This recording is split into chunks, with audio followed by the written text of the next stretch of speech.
Hello, everybody. This is Nick Newman here with RPG Mastery, and I decided I would try to do something fun for me, and hopefully my audience will enjoy it. But I decided to go through Reddit, Reddit DND, and some other tabletop Reddit forums, and see if I could just video answer some questions that I found. So I've got them written down here because my computer is fairly old and doesn't like to cooperate with me, and so I have to handwrite things, but that's okay. But I will post links to these comment or these questions in the description of this video. The first question, I'm only going to go through like 3 here, but I'll make more if you guys like this stuff, or I'll make more if I like it. So, the first question is from someone, their username is Fauchard1520, FAUCHARD1520, and his or her question is: canceling the apocalypse is fun for players, but how can GMs incorporate apocalypse level threats without risking a premature end to the campaign? I like questions like this. I stick to questions like this, not mechanic questions, because mechanic questions are easy. You just look it up in a book, or come up with some kind of consensus or homebrew rule for your party or your group, and that solves a lot of that stuff. But this stuff is kind of hard to wrap your head around. So yeah, canceling the apocalypse is fun for players, but how? Like them canceling the apocalypse, which is a big theme of a lot of D&D campaigns. Is like, apocalyptic threat is here. It's going to destroy the world. These unlikely heroes are the only ones that stop big bad or big bads from destroying their universe. And and what sucks is sometimes they fail. Sometimes your heroes fail, and no matter how much you like your players, sometimes they actually exacerbate problems within the world, and you have a fine line as a GM for maintaining this sense of reality, but also keeping the game entertaining, and allowing moments for your players to feel empowered. You know what I'm saying? You don't want to empower a player through a moment, or through just in general. You want to empower them through a moment. Like, you give them opportunities to be great, and to do that, you have to challenge them. And usually, those challenges are life or death and high stakes. So this is funny because I had just here recently a problem with my campaign like that, and I had to answer this question for myself, because I'm playing a Vampire the Masquerade campaign, and Vampire the Masquerade is the title of the system, and it has a masquerade in the title, which means this system, or in this universe, vampires and supernatural beings hide their presence for fear of humanity or other factions discovering them, and then looking at them as a collective threat, and then ridding them, or attacking them, or creating war. And my players were a little too out there with their vampiric powers, because they had gotten to a point where, oh, my nose itches. They got to a point where they thought they were like gods, so they could behave any way they wanted. And what happened was I incorporated some themes from White Wolf in general and Onyx Path Publishing, and some of the themes came from I'm trying to remember what it is. I can't remember it, but it's like a newer expansion to Vampire and World of Darkness, in that it folds all of the supernatural beings into one game, so you can run a system with changelings, werewolves, mummies, vampires, like all of them on the same table. And I really like this idea of the god machine, and that's this entity, this a godlike machine. At least that's how I translated it. I actually just heard that name and then extrapolated what I wanted from it, which is what I advise you guys do because it's a lot more fun that way. But in my world, I had the vampires facing the technocracy. And if you know anything about the technocracy, they're like a faction of mages that push science. And science in World of Darkness is just magic, but it's disguised. And the consensus is the universe or reality itself folded by what people believe to be true or not true.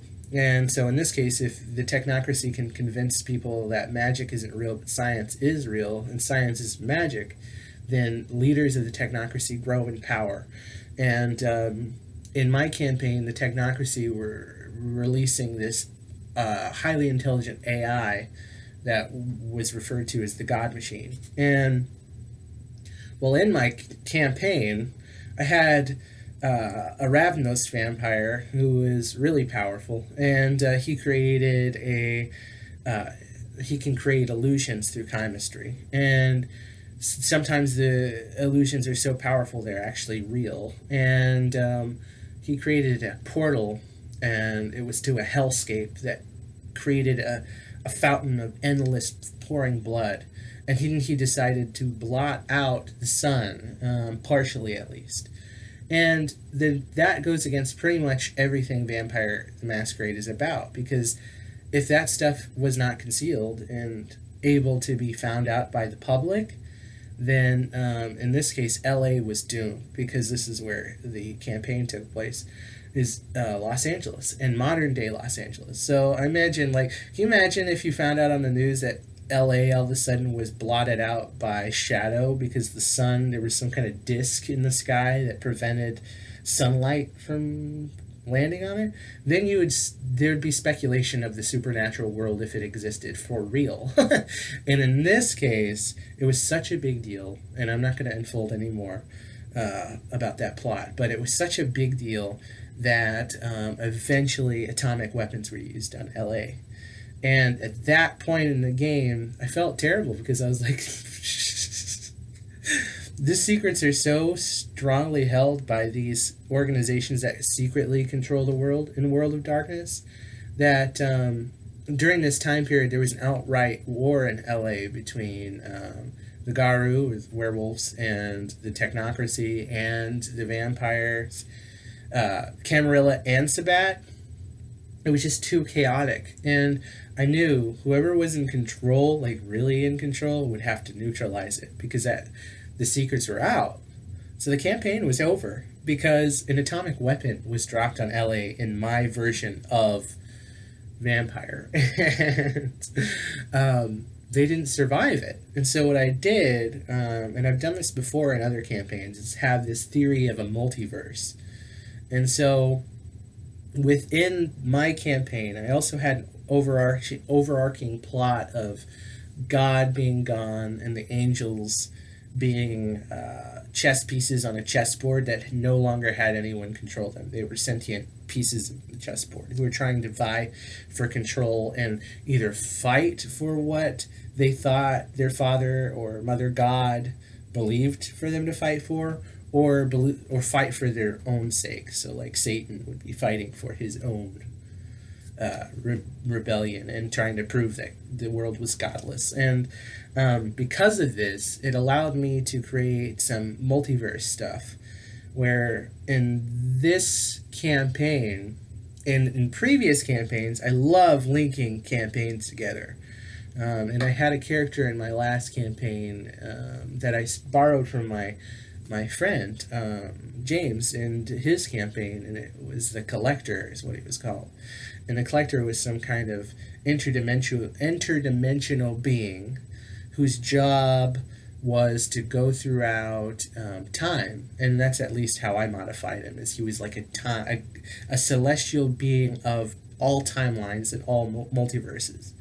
And so this being decided to manifest himself in this world and reveal himself to the characters before the atomic bomb went off.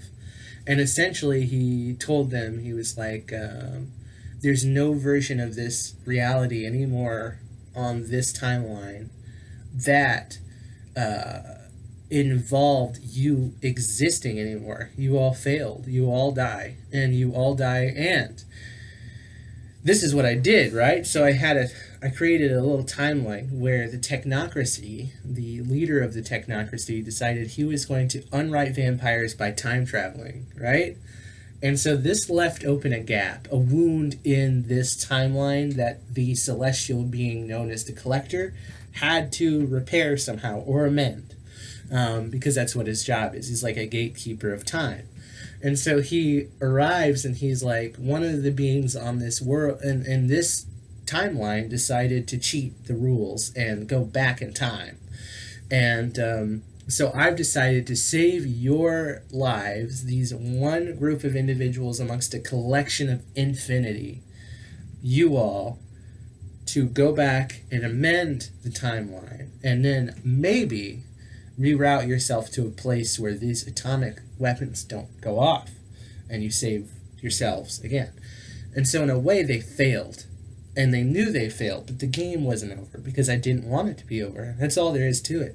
So if you're not wanting your campaign to end, don't let it end, because the story is infinite. You are the GM. Not only are you the god of the little world, the story world you have, you are the god of every story from here on out, forever. And you can, if you're good friends with people, you can connect their campaigns to your campaigns and then fold it into a large mythos and a large scale universe stuff. And that's what happens. I love that comic books do that. They comic book writers stumbled into that real quick because they're like, how can I get this version of Batman, this version of Batman, and this version of Batman, this version of Spider-Man, this version, without just bastardizing the original idea. And so they did that. They were like, okay, this is this reality's version of Spider-Man. And Into the Spider-Verse is an example of that. And so watch that if you want to get some ideas to help continue campaigns even after characters failed, which my players failed, and they knew they failed, and I let it sink in deep. Like, not only did you fail because you died, there's no version of reality in which you survived, which is why the Collector was there. No version of reality where you survived this. And everything that you cared about in that world was gone because you failed. And so now you are given a one in infinity opportunity to fix this, because a celestial being has manifested himself or itself to you to repair mistakes that were created by dark, evil wizards. And so what happened was they time traveled, and then I took that, the setting, I was able to change the setting. So now the setting is taking place in the Dark Ages, which is cool, and it revitalized the game. The characters remained the same, so my players could still stay attached to their characters, because it's a wise question to ask, because you understand your players' deep connection and ties with their characters as extensions of their own psyche. And if you don't believe in that, then move on. But that's true. Any character you create is an extension of your psyche. And because of that, now I'm able to have them have a whole new experience where they're modern individuals that are vampires that now get to go experience life in the Dark Ages, whilst powerful, but also fighting someone who's insanely powerful and has anchored into that world so much that he's affected the very consensus itself, the very fabric of reality, because it'd be easier to convince people in the Dark Ages of magic and all this stuff. And so I get to also experiment with new ideas and keep the characters alive. But all the while, they know that they failed. And if they're going to repair their multiverse, they have to fix what's going on here so the celestial being can unravel time again in a way that is smooth, where opportunity exists. And that is like, that's some deep, almost physics stuff right there. But that, if you want to, that's a simple answer to this. If you don't want to risk ending your campaign prematurely when there's an apocalyptic event, have some kind of celestial being pop up and say, hey, you failed. Or you can just be like, you wake up and there's a whole new timeline. Like, there's all kinds of things you can do, but that's an answer for that.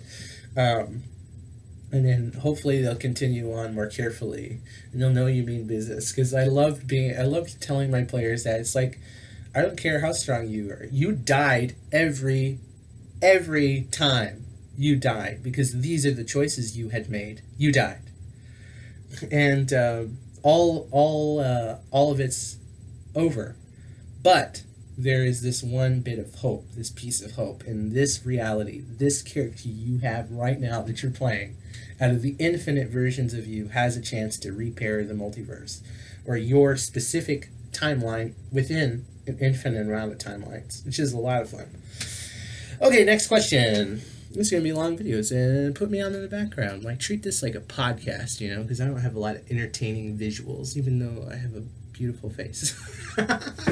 But, okay, so the next question I have is from Old Sages on Reddit. And he says, or she says, player fudging dice rolls, and I need advice to fix it, as another player with autism has noticed, and I know he is going to say something. Okay, so I checked out that little question a little bit further, and found out that his sister is the one fudging the rolls, I think, and his sister's autistic, and this friend is autistic, and really, autism shouldn't have anything to do with this, because this is just a normal problem. People without autism fudge rolls. It has nothing to do with this.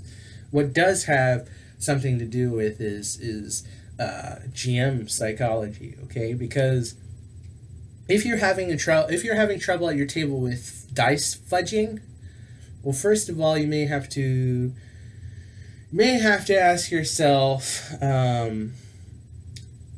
if people are doing that right in front of you, cheating right in front of you, and they repeatedly do it, then there's something there in that they know your rules aren't tight enough and you're a pushover. Like, there's no nice way to put this. Like, you're a pushover.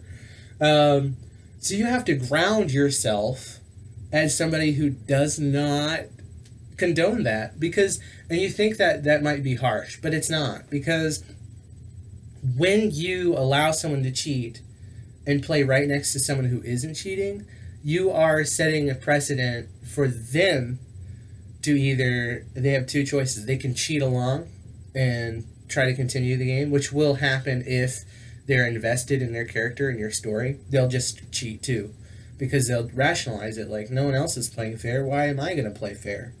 So they'll cheat too. Or they will become disillusioned, and they'll become bitter and resentful, and they won't play anymore. Or they won't want to play anymore.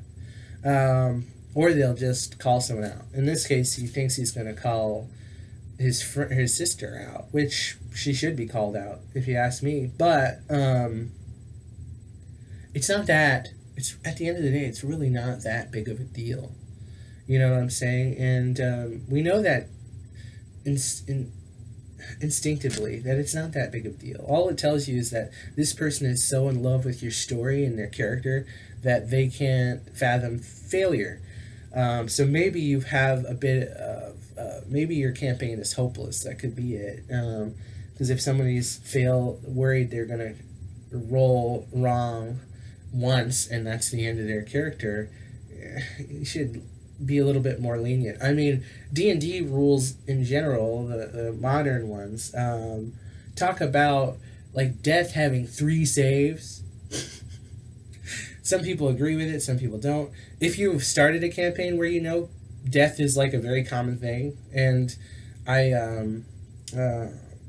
like a character funnel being an example where you start with multiple characters and they die, you play with the other one, you play with the next one, so on and so forth. That's one thing.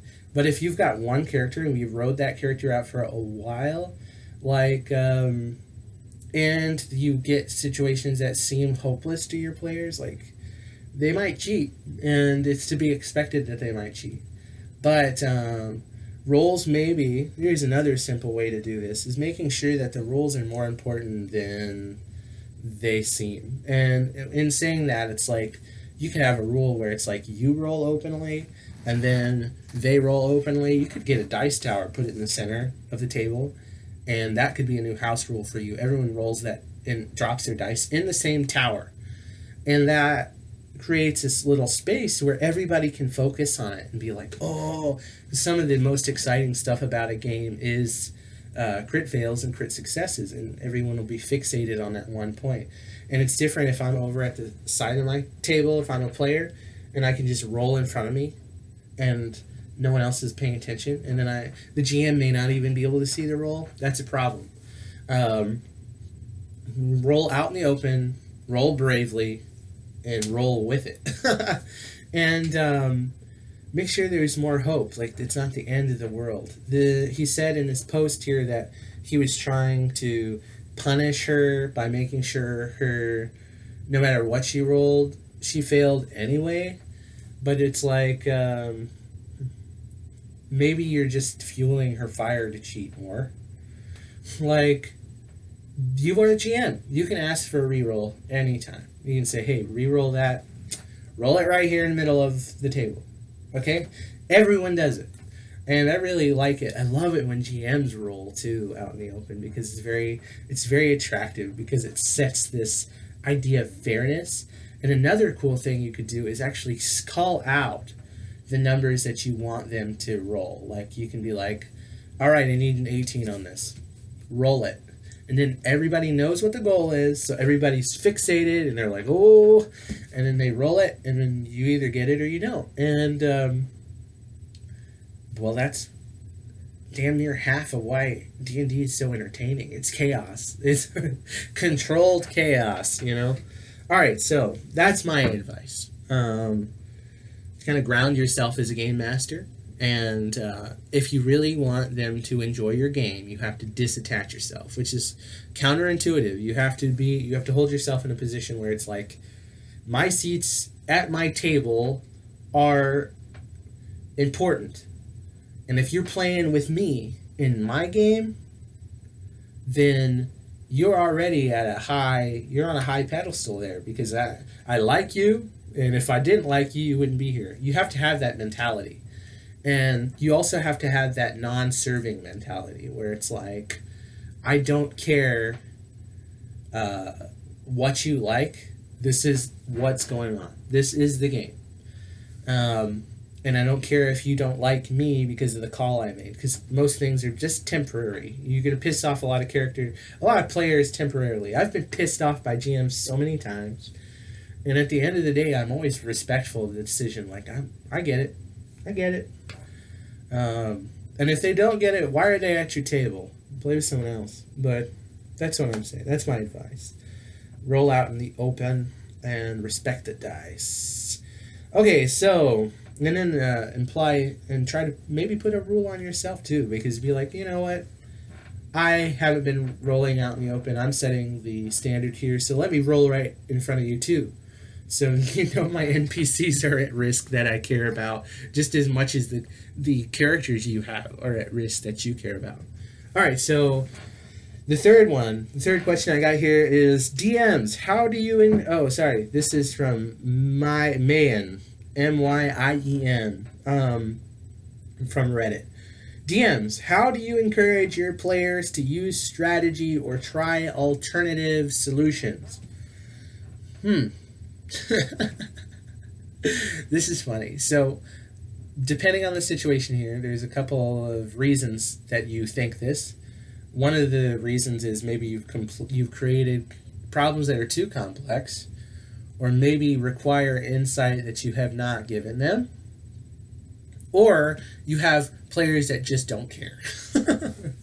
Because players tend to think analytically the more invested they are in their character, and the more the stakes are higher. When the stakes, actually sometimes in a good campaign, stakes can be so high that you just have sessions, like I've had entire sessions that were completely political.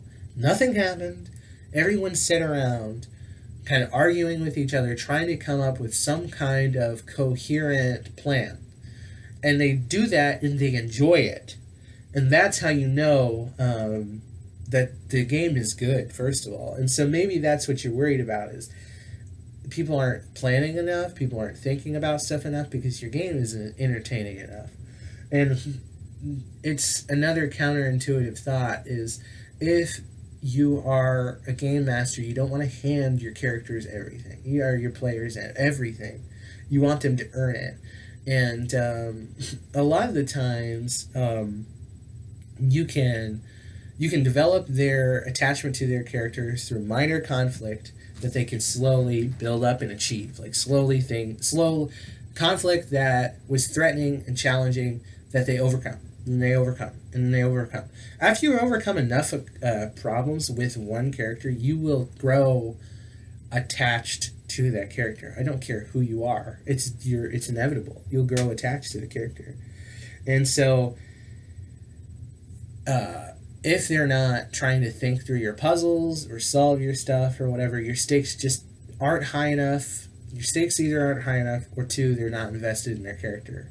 So, contradictory, you might have to create a lot of scenarios where the stakes are low and they can all achieve it as a group. Stepping stones that get harder and harder. And then, once you get there, you can hit them with the high stakes stuff. And then, buckle up, because a lot of the times when stuff gets high stake, people get analysis paralysis is actually what you're looking for, because people are lost in thought, lost in possibility, asking you questions about stuff that you didn't even think about covering. Like, for example, in my campaign, I'll give it another example. Now, currently they're in the Dark Ages and there's a tournament of gods, basically. And I loved that idea because I like Dragon Ball Z. But it doesn't matter. It doesn't matter where you get this from. But it's like, I love Dragon Ball Z. And I created a situation where it was like only one person can win this tournament of immortals or magical beings. So it's going to be a tournament held by the technocratic ruler, with mages fighting werewolves, fighting vampires, fighting hunters, fighting wraiths. Like, it's going to be awesome. I'm really amped for it. And I'm so amped for it because I don't know what's going to happen. And my players don't know what's going to happen. And I've had a campaign long enough where they have individually overcome so many obstacles for each individual player. So they're invested. And now I've thrown this thing at them where it's like this conundrum where this tournament's to the death. We're not quite sure what the rules of the tournament are going to be. They're going to be fighting for whatever faction they belong to, which means they have to iron out the problems within their faction. And then that faction will determine the fate of that timeline in the multiverse. And I'm having sessions now where, like, they only strategize. They're I have conflict set up, like little NPCs that are going to pop in and throw wrenches in their plans and challenge them and do all this stuff. But they are greatly enjoying just trying to analyze what everybody else's plan is, compare it to their own, and then compare my plan or their plans to my NPCs' plans. And it's high stakes, and they're so invested because they're like, not only are they wanting to maybe win that tournament, which obviously they want to win it. They want to win it because it will cement their character in a place that's legendary amongst the mythos we've created, where it's like your character has the possibility of winning a tournament and being the best of all your peers. So that's one. So it's very highly motivated, and then that individual gets to shape the fate of that timeline. Cool. But then I've got the negative, in which you could all die. You could all die. And your cooperation is paramount. And so because of that, boardroom meetings, where you will get games where you're sitting there as a game master being like, is everyone having a good time? Because, this was boring.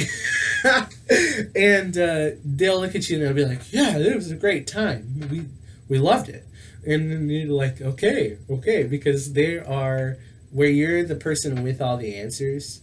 They're the people that are speculating on how to solve the problems that you throw out. So whatever I may know the outcome or not, which I don't because I like to play that way where I don't understand an outcome because it's just exciting for me as it is for them. But I've got kind of ideas of where it's going to go, but they're real rough, and I allow the characters to chisel out that timeline wherever they go. And so if you want your characters to if you want to encourage them to use strategy, your stakes aren't high enough, your reward's not high enough. And if that's not it, if you're sure your stakes are high and your rewards are high, then the players are not attached to their characters because, like I said before, your campaign may be boring, may not have enough conflict, you may be too strict and not allow them to express themselves fully. And that may be hindering their attachment to their characters. Because nothing will ruin a campaign more than an inability for me to express ideas I have through my character or to live through that character. And when you feel like you're being cheated or railroaded, it'll kill that attachment because then you have destroyed your own suspension of disbelief because you're like, there's no way this would happen. The GM just made this because their ego was attached. And so if that's what it is, you got to fix that before you even worry about players being immersed in strategy. Because it's like, whatever, if I don't believe this is a real world, or if I can't like at least trick myself momentarily into believing that your universe is real and my decisions make a difference, then why am I even going to try? I'm just going to check out until it's time to roll dice and kill stuff, because that is fun too.